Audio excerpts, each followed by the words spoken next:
चला आज आपण पाहू पोर्टफोलिओ अपडेटबद्दल. तुम्ही पाहत असता पोर्टफोलिओमध्ये इथे तुम्हाला 17 फंड दिसत असतील, ठीक आहे. पण ॲक्च्युली 17पैकी 6 फंडच ॲक्च्युअलमध्ये माझं वर्क चालू आहे.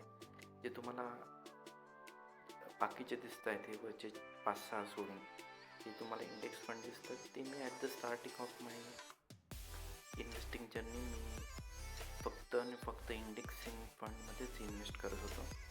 पण ॲज पर नॉलेज एन्हान्समेंटनंतर मी हे फंड तसेच ठेवले, त्याच्यातून विड्रॉ केलं नाही, कारण पैशाची गरज नाही. पैशाची गरज असेल तेव्हा विड्रॉ करेल. त्याच्यामुळे हा रिटर्न तुम्हाला दिसत असतील खूप वर्षापासून ते 5-6 वर्षापूर्वीचे आहे. मी ॲक्च्युली फक्त तुम्हाला सांगतो 6 फंडमध्येच इन्व्हेस्ट करतो.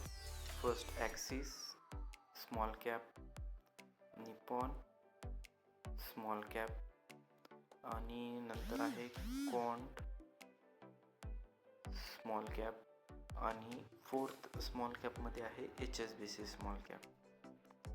हे मी 4 स्मॉल कॅप फंडमध्ये इन्व्हेस्ट करतो. आणि डायव्हर्सिफिकेशन येण्यासाठी एक मोतीलाल ओसवालचा मिड कॅप म्हणून आहे, मिड कॅप फंड आहे हा.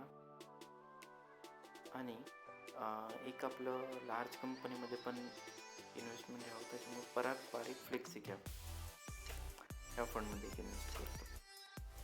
पोर्टफोलिओ अपडेटबद्दल तुम्हाला सांगितलं. जस्ट आता थ्रू रिटर्न दाखवतो 21%. तर ॲक्च्युली मार्केट 6 महिन्यापूर्वी पाहिजे ते 46% होतं, 40% होतं. मार्केट 6 महिन्यात पडले तुम्हाला माहिती आहे सगळ्यांचे -20, -25, -30% रिटर्न आहे आपलं. बघा -90%, 7%, 5%, 8% आहे. ठीक आहे. आपण आता बघू उद्याच्या मार्केटनुसार कसा अपडेट आपला पोर्टफोलिओ होतो. चलो बाय.